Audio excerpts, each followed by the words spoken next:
ನಮಸ್ಕಾರ ಬಾಸು.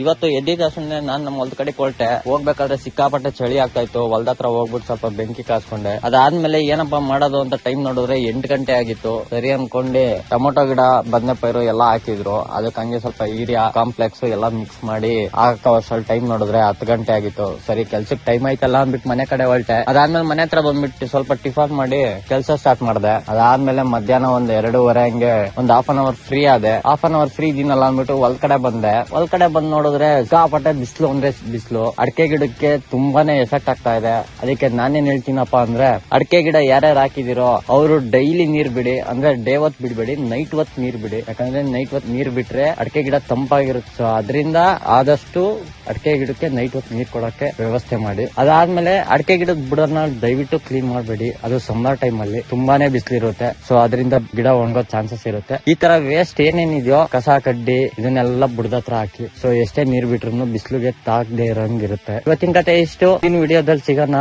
ಅಲ್ಲಿವರೆಗೂ take care. ಬಾಯ್.